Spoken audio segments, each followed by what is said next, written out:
Dear learners, welcome to my YouTube channel Datta MS study में आप लोग का स्वागत है। आज हम लोग पिछले वीडियो में हम लोग क्या किए कि कुछ पर्टिकुलर मेथड के बारे में जाने। आज हम लोग फिर और कुछ पर्टिकुलर मेथड है जिसके बारे में हम लोग चर्चा करेंगे। आप लोग मेरे साथ बने रहिए और वीडियो को देखते रहिए। आइए, क्या है ये रूल 2 है। दूसरा नंबर नियम क्या कर रहा है कि the square of A number of the form 5a। इसके पूर्व में जो हम लोग फॉर्म पढ़े थे वो नंबर का फॉर्म कैसा था, A5, यानी यूनिट डिजिट में था 5। लेकिन अब इसमें क्या है कि 10 डिजिट में है आपका 5 और 5A फॉर्म में है, where A is unit digit and 5 is 10 digit is equal to A, यानी इस फॉर्मूला में हो जाएगा।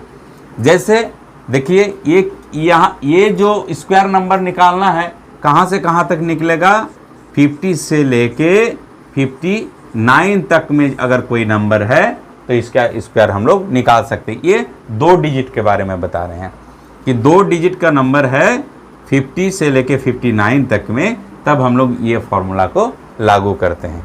ठीक है, जैसे मान लीजिए कि आपका 52 का स्क्वायर निकालना है।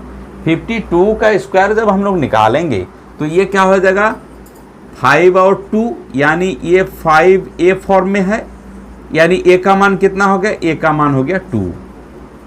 ध्यान से देखिए, 5 ये 5 और ये 2 यानी 52 है। जब 52 है तो ये फॉर्म कौन सा है, ये 5A वाले फॉर्म में है। तो 10 डिजिट में क्या है, 5 है और यूनिट डिजिट में 2 है, तो A बराबर 2 हो गया।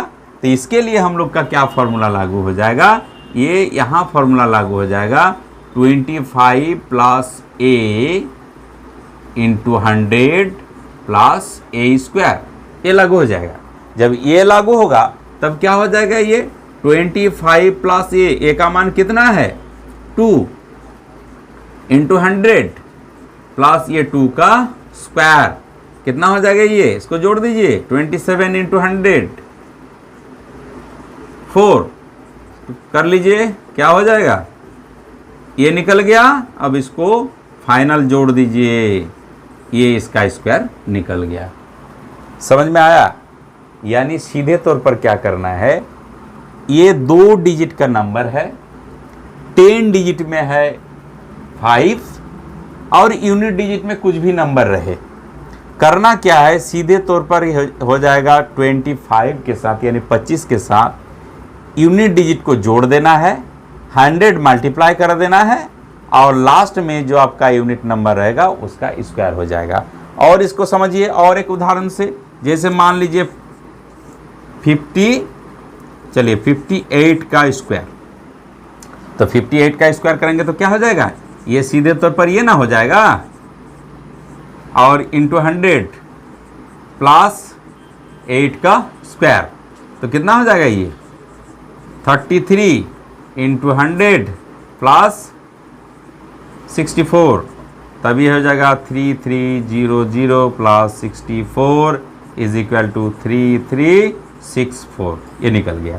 तो आप लोग ये फॉर्मूला 50 से लेके 59 के बीच में जितने भी डिजिट हैं इसका स्क्वायर निकालने में ये फॉर्मूला हमें मदद करता है। तो आप लोग इसको देखिए और इसी के हिसाब से इसके बीच में भी और जो नंबर बचा हुआ है उसका आप लोग इसी फॉर्मूला से निकालने का प्रयास कीजिए।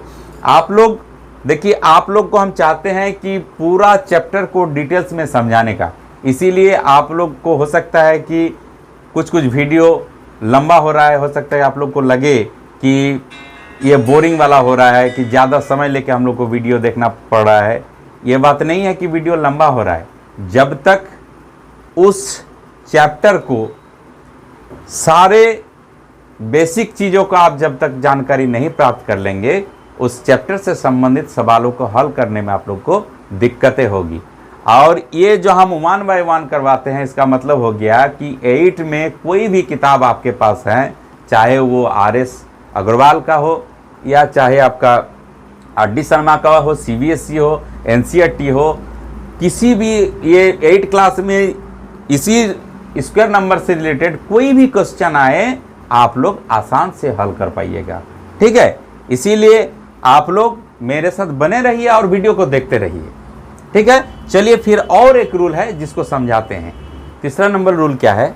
जो दूसरा नंबर रूल देखे वो 2 डिजिट का था, अब हम लोग उसी का तीसरा डिजिट का रूल क्या है? तो the square of A 3 digit number 5AB form में अगर है, यानी कोई संख्या जिसका शुरू में 5 है और वो 3 डिजिट का है, 3 अंक का है, तो where V is unit digit and A is 10th digit is given by, कैसे होगा? देखिए यहाँ 5AB स्क्वायर, तब क्या हो जाएगा 250 plus AB into 1000 plus AB का होल स्क्वायर।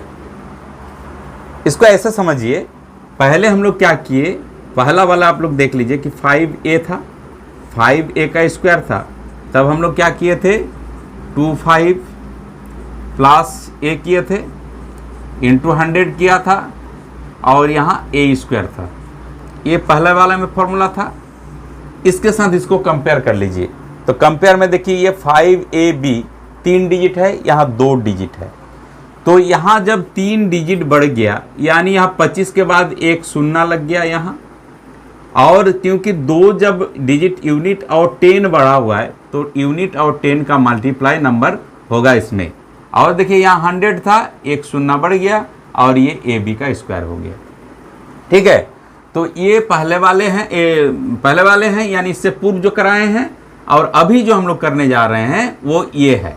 तो अब इसको लेकर हम लोग कैसे करेंगे? जैसे मान लीजिए 513 स्क्वायर 513 का करना है, यानी ये 5 वाले संख्या है, 5 से शुरुआत है और वो 3 अंक का संख्या है। तो इसको जब करेंगे तब क्या हो जाएगा? हम लोग जानते हैं कि 250 ये कॉमन हो जाएगा और इसके साथ क्या हो जाएगा AB, यानी ये 13 इंटू 100 प्लस 13 स्क्वायर। अब इसको जोड़ लीजिए, क्या हो जाएगा 263 इंटू 1000 होगा, 1000 प्लस 13 का स्क्वायर, यानी कितना हो जाएगा 169। आप लोग जानते हैं कि 13 का स्क्वायर कितना होता है 169। अब इसको मल्टीप्लाई कर दीजिए तो क्या हो जाएगा 263 के बाद कितना हो जाएगा 30 हो जाएगा प्लस 169। अब इसको जोड़ दीजिए 263 169, ये आपका स्क्वायर नंबर आ गया।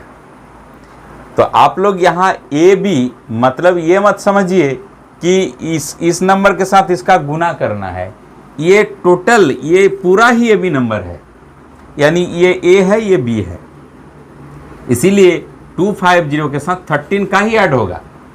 मान लीजिए कि यहाँ कोई नंबर है, जैसे कुछ देर के लिए मान लीजिए यहाँ नंबर है 523, तब आप लोग इसको जब निकालिएगा तो वैसे नहीं कीजिएगा कि 250 हो गया और यहाँ 2 गुना 3 हो गया, फिर इसका गुना 1000 हो गया प्लस 23 का स्क्वायर, ऐसे मत कीजिएगा, ये गलती हो जाएगा क्योंकि ये इस फॉर्म में नहीं है, ये 23 AB फॉर्म में है, यानी ये लगातार नंबर है 23 है। ठीक है, तो इसको इसमें नहीं कीजिएगा, ये गलती आप लोग मत कीजिए, क्योंकि जब भी करना है ये सीधे तौर पर वो नंबर यहाँ ऐड हो जाएगा। तो ये आप लोग को दिखाने के लिए किए थे, इसमें गलती नहीं करना है। ठीक है, तो आप लोग ये भी दूसरा नियम है, दूसरा नियम को आप ये कंपेयर करने के लिए दिखाए थे, तो दूसरा नियम हम लोग को फॉलो नहीं करना है, तीसरा नियम जो है उसको फॉलो करना है। लेकिन आप लोग का अगर दूसरा नियम याद रहेगा तो तीसरा नियम को भी आप लोग आसानी से निकाल पाइएगा। ठीक है, तो वैसे ही आप लोग निकालते रहिए 3 डिजिट का नंबर जो 5 से शुरू होता है। आज इतना ही, मिलते हैं अगले वीडियो में। आप लोग मेरे वीडियो को देखते रहिए, ज़्यादा से ज़्यादा शेयर कीजिए, लाइक कीजिए और कमेंट भी कीजिए, और मेरे चैनल को सब्सक्राइब कर दीजिए। मिलते हैं फिर अगले वीडियो में।